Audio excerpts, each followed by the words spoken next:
Қайырлы күн құрметті көрермен, сіз дәрігер Алмат каналындасыз. Каналыма қош келдіңіз. Менің каналымда қысқа нұсқа ғылымға негізделген медициналық ақпараттармен бөлісемін. Сізді көргеніме қуаныштымын. Егер каналыма тіркелмеген болсаңыз, міндетті түрде подписка батырмасын басып, тіркеліп, комментарий жазсаңыз, нұр үстіне нұр болады. Өйткені комментарий көбейген сайын мына видео маңызды, қызық деп YouTube рекомендацияға шығарады да басқа адамдарға пайдалы болуына сіз септігіңіз қосасыз. Ал мен бастаймын. Бүгінгі тақырыбымыз инсульт жайлы болады. Қазіргі уақытта инсульт жиі кездеседі. Бұл тақырыпта біз инсульт қалай пайда болады, инсульт дегеніміз не, қандай түрлері бар, қандай симптомдар болады, өзіміз қалай инсульт бар ма жоқ па қалай анықтаймыз, алғашқы көмек қалай көрсетеміз, диагностикасы және де профилактикасы жайлы қысқадан нұсқа айтып өтетін боламын. Сол себепті видеоны соңына дейін көріңіз, сіз үшін қызық болады деп ойлаймын. Инсульт жүректің ишемиялық ауруынан кейін бүкіл әлем бойынша адам өлімінің негізгі себептерінің тізімінде екінші орында тұр. Инсульттің 35%-ға жуығы өліммен аяқталады. Инсультті өмірінде бір рет алған адамдарда өмірінің алдыңғы 5 жылында қайталану қаупі 50%-ға артады. Жалпы инсульт дегеніміз не? Инсульт ол жедел түрде дамитын ми қан айналым бұзылысы. Латынның инсульт сөзі соққы, шабуыл деген сөзден басталады. Яғни тез арада пайда болады бұл ауру. Соққы, шабуыл ретінде. Ауру ми тамырлардың бітелуімен, жарылуымен, содан кейін миға жедел түрде оттегімен қоректік заттардың тоқтауымен жүреді. Егде жастағы адамдар инсульттан жиі зардап шегеді. Жағдайларының басым көпшілігі 45 жастан асқан адамдар. Осы жастан кейін инсульт қаупі жоғарылайды. Соңғы жылдары инсульт диагнозы қойылған жастар санының өсуі байқалады. Себебі бұл жүрек қан тамырлары ауруларының, яғни осы қан қысымының жоғарылауының көбеюіне байланысты. Жалпы инсульт алғаннан кейін пациенттердің көпшілігінде инсульттан кейін мидың бұзылған функциялары толық қалпына келмеді. Ал инсульт алған адамдардың 25%-ға жуығы өмірінің соңына дейін мүгедек болып қалады. Ал енді инсульттің түрлеріне келетін болсақ, жалпы біз негізгі екі түрін ажыратамыз және де қосымша тағы да бір түрін ажыратамыз. Негізгі бізде ишемиялық инсульт және геморрагиялық инсульт, сонымен қоса ТИА деген бар, транзиторный ишемическая атака. Ең бірінші біз ишемический инсульт талқылайтын боламыз. Ишемиялық инсульт дегеніміз негізгі себептері оның мидағы майда тамырлары майда тромбпен бітеліп қалу салдарынан мида ишемия болады. Соның салдарынан бізде осы ишемический инсульт дамиды. Бұл түрге 60 жастан асқан адамдар жиі ұшырайды. Пациенттердің көпшілігінде қант диабеті, жүрек ырғағының бұзылысы, фибрилляция предсердий, жүрек ақаулары бар. Ал ұзақ мерзімді стресс, артық салмақ, қан ұю проблемалары болуы ишемиялық инсульттің негізгі қауіп қатер факторлары болып табылады. Ал екінші геморрагиялық инсульттің негізгі пайда болу салдарына келетін болсақ, ол қан қысымының жоғары болуына байланысты мидағы майда қан тамырлары жарылып, содан миға қан кету. Яғни екінші мида болатын аневризмалар жарылу салдарынан осы бізде геморрагиялық инсульт дамиды. Келесі транзиторлық ишемиялық шабуыл, яғни орысша айтқанда ТИА. Бұл ми жасушаларының қан мен оттегі дұрыс болмауынан кенеттен және де қысқа мерзімді бұл неврологиялық бұзылыс болып табылады.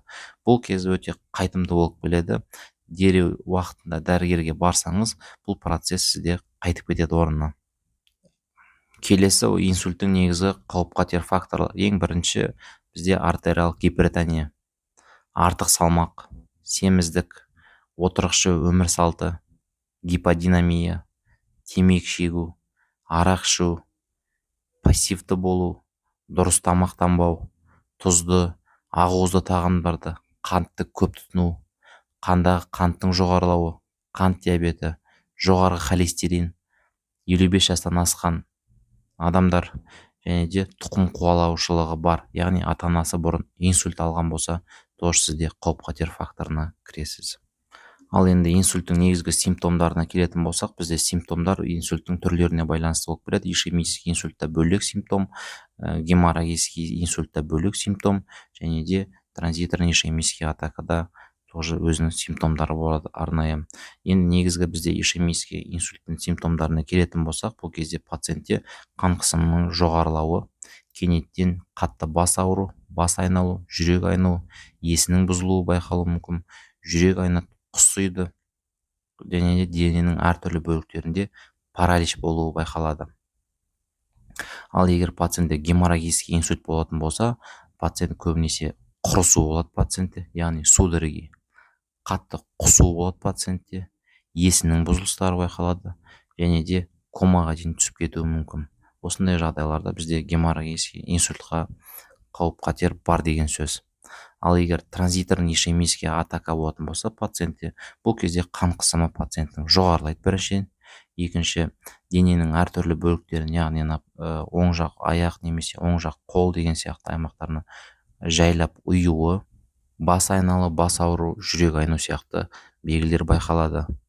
Мысалы үшін сіздің қасыңыздағы адамда өзін біртүрлі ұстап бастады. Бұл кісі учетта сізде қан қысымымен тұрады. Оны біз инсульт бар ма жоқ па соны анықтау мақсаты үшін біз пациентте фаст тест жасаймыз. Яғни фаст тест деген бізде ағылшын тілінен аударылады. Ең бірінші біз пациенттің сөйлеуін бақылауымыз керек. Ол пациентке сұрақ қоямыз: сіздің атыңыз кім? Егер пациентте инсульт болатын болса, пациент ол атын дұрыс жауап бере алмайды. Яғни жауап бергеннің өзінде қате сөйлейді, қиналып сөйлейді. Екінші, қолын тексереміз, пациенттің бұлшық еттерін тексереміз. Яғни пациентті отырғызамыз, алдыңғы екі қолын 90 градусқа созып, жоғары көтеруін сұраймыз. Егер пациентте инсульт болатын болса, ол бір қолын көтереді, бір қолын дұрыс көтере алмайды бұлшық еттің әлсіздігіне байланысты. Келесі ол пациенттің түрін анықтау, түріне жасалым. Ал келесі бұл пациенттің бізде беті, яғни пациентке күлуін немесе тістерін көрсетуін сұраймыз. Егер пациентте инсульт болатын болса, онда бір жақ беті, яғни екінші жақ бетінен қисық болады, еріндері де сондай қисық болады. Және де одан қоса біз пациенттің тілін шығаруын сұраймыз. Ол егер инсульт болатын болса, тілі бір жаққа қарай қисайған болады, инсульт алған жаққа қарай. Осы сіз фаст тест жасадыңыз, осы фаст тестке байланысты сіз инсультқа подозрение ұстаған болсаңыз, сіз дереу алғашқы көмек көрсетуіңіз керек пациентке. Себебі медициналық көмек неғұрлым ерте көрсетілсе, пациенттің қолайлы нәтижеге жету мүмкіндігі соғұрлым жоғары болады. Сондықтан науқасқа жедел жәрдем шақыру керек. Операторға инсультке күдік туралы хабарлауды ұмытпаңыз. Одан байқаған белгілерді сипаттаңыз. Науқасқа ыңғайлы позаны қабылдауын көмектесіңіз. Арқаға жатып, басын сәл көтерген дұрыс.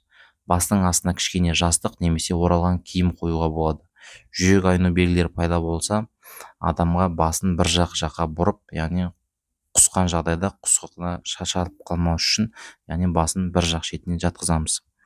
Науқастың жағасын шешіңіз, галстукты шешіңіз, киімді босатыңыз. Еркін тыныс алуға кедергі келтіретін кез келген нәрсені алыңыз. Алынбалы протездер болса аузында, оны алып тастағанымыз дұрыс. Таза ауамен қамтамасыз ету керек. Егер науқаста құсу болса, аузындағы құсық массасынан мұқият барлығын тазалап алып тастауымыз керек. Науқасқа ешқандай дәрі-дәрмек, су берудің қажеттілігі жоқ. Мүмкіндігінше оны әл-ауқаты қашан нашарлаған, қандай созылмалы аурулар бар екенін, сондай-ақ дәрі-дәрмектер іше ма, қандай аурулар бойынша учетта тұрады, соңғы рет қашан дәрігерге барды, сол туралы ақпаратты пациенттен сұрап немесе қасындағы туыстарынан сұрай берсеңіз, ол өте абзал. Яғни осы уақытта сізге жедел жәрдем келді, жедел жәрдемге салып жібересіз, жедел жәрдем оны қабылдау бөліміне апарып тастайды. Ол жерден сізді қабылдау бөліміне, яғни кезекші реаниматолог және де невропатолог пациентті қабылдайды.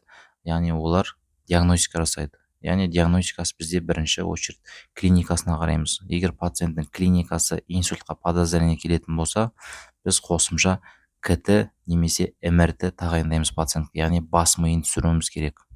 Яғни бұл жерде айта кететін жайт маңызды емес. Егер КТ-де таза болса басы, ешқандай инсульт белгілері жоқ болса, біз клиникасы егер инсультқа келетін болса, біз инсульт диагнозын қоя аламыз.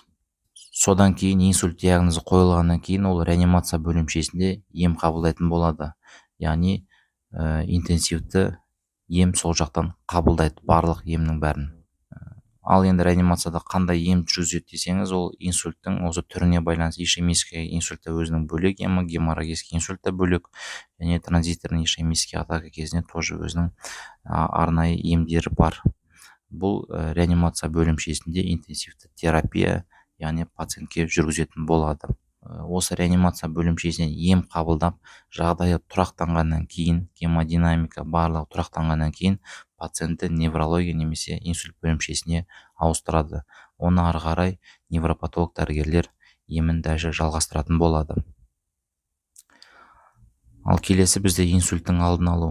Енді бізге көбінесе сұрақтар қойылады осы үлкен кісілерден дәрігер ретінде отырған кезде инсульттің қалай алдын аламыз деген сияқты. Көптеген жағдайларда инсультті өмір салтын өзгерту арқылы алдын алуымызға болады. Бұл инсульттің қаупін азайту үшін мыналарды ұсынамын сіздерге. Темекі шегуден, алкогольден бас тартуымыз керек, дұрыс тамақтану керек, артық тамақтанбауымыз қажет. Шамадан тыс майлы ет тағамдарына, қантты сусындарға қызықпау керек, тұзды шектеуіміз керек, диетаға көбірек көкөністерді қосу керек, көбірек қозғалыс керек, күнделікті серуендеуіміз керек, зарядтау керек таңертең, дұрыс ұйқы режимін сақтауымыз керек, яғни кешкі сағат 10-нан түнгі сағат 2-3-ке дейін тұрақты түрде ұйықтауымыз керек, кем дегенде 8 сағат ұйықтауымыз керек, бөлмелерді желдетіп тұруымыз керек, стресстен аулақ болу керек. Ең басты жауымыз гипертония, яғни осы қан қысымын тұрақты ұстауымыз керек. Және де онымен қоса терапевтің кейбір ұсыныстарын орындап тұруымыз керек өзіміздің жергілікті поликлиникада. Өзіңіздің салмағыңызды бақылаңыз, және де жыл сайын қандағы липидтердің жаман және де жақсы холестерин деңгейін, қанттың деңгейін, яғни біз анықтап тұруымыз керек.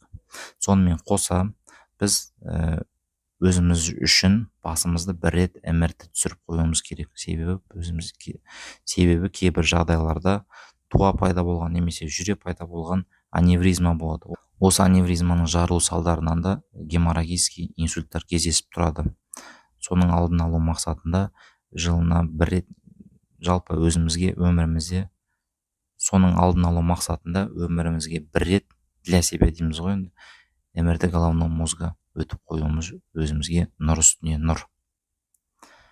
Ал құрметті тыңдармандар, бүгінгі видеом соңына кеп жетті. Видео ұнаса лайк басып, комментарий жазып, достарыңызбен бөлісуді ұмытпаңыз.